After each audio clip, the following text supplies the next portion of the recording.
Hello everyone, Joe here. We are back with another review. It's been a while since we've done one of these, so we gotta knock some rust off, but today we are reviewing Traitors in Salem. I'm not sure if any of you are familiar with the game called Town of Salem, which was kind of like a 2D witch hunt game, but essentially they made one that's a little more active, more similar to Among Us, you could say.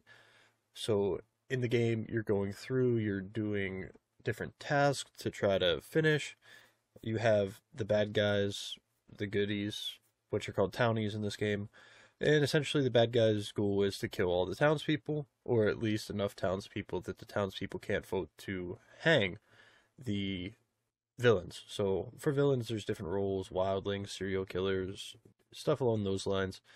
So basically the game it's 2D but 3D at the same time. It's kind of like a cel shaded, and then you have your individual character model.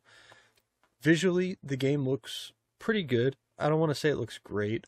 There's definitely some room for improvement in terms of looks, but they definitely fit the style they were going for with the original Town of Salem.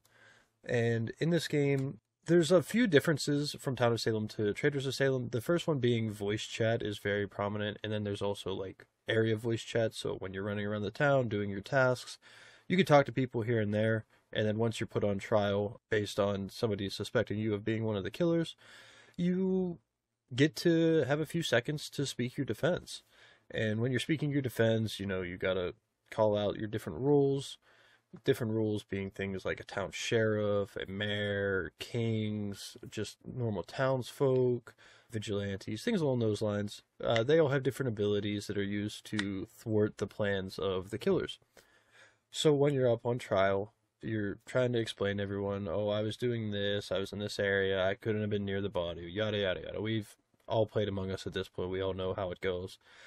But at the same time, this one set in, the Salem witch trial era, and you are up on trial, you're discussing your innocence, or claiming your innocence, and then the townspeople take a vote. They could either vote you guilty, abstain, which doesn't count their vote good or bad, it just is a neutral, and then there's innocent votes.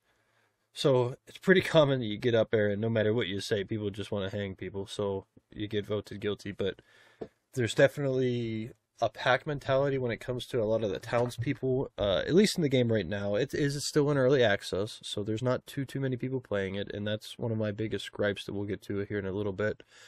Some things the game does right is definitely the movement as opposed to Town of Salem. Town of Salem was very much text heavy, as in you needed to keep a notebook to jot down everything.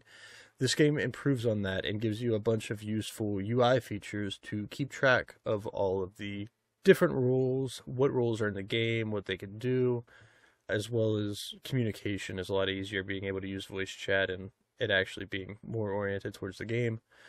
The aesthetics for character designs are really cool. I don't want to call them necessarily chibi, but they're chibi-ish in terms of their design. Like, they're a little oddly proportioned, and there's the goofy, like, witch and Grim Reaper and, like, Ares, the Greek god of war, as well as, just basic things like plague doctors, just normal townsfolk, pilgrims, vampires, stuff along those lines.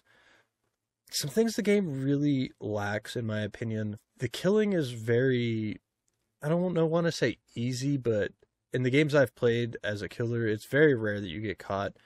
And when you do, it's kind of just because if you're messed up, not really like the town figuring anything out.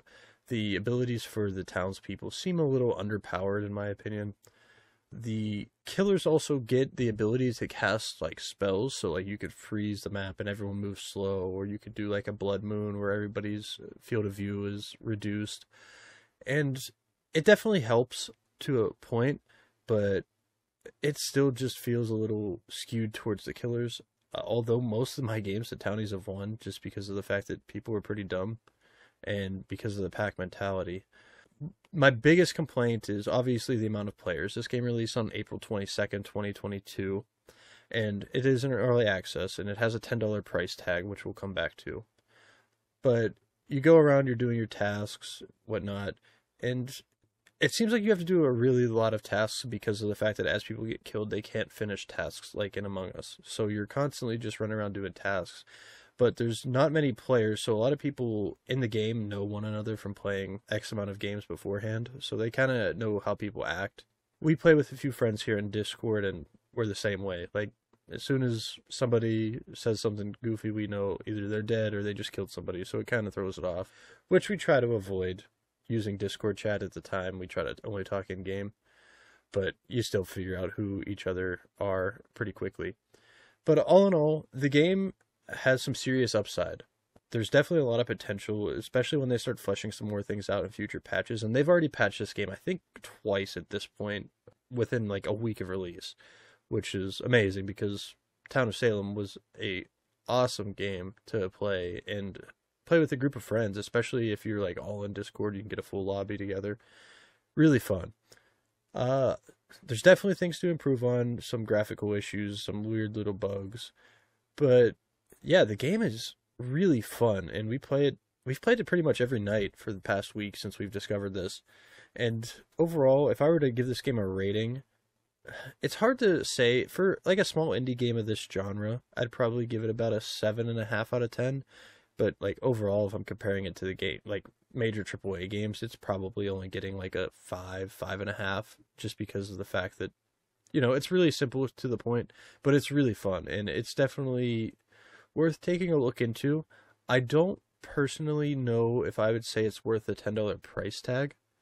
$10 is a lot for an early access game of this caliber, where it's very straightforward, simple, and the fact that there's not a lot of players at the moment also hinders it, because you'll sit in a lobby for what could be 5-10 minutes waiting to get enough people to have like a fair balanced game, which is roughly 15 people. And obviously there's a lot of lobbies, so if people would just actually merge into one, it would be a lot better. But it is what it is. All in all, the game's good. The game's fun, and I think this is a game that you wait to pick up till it's on sale, personally.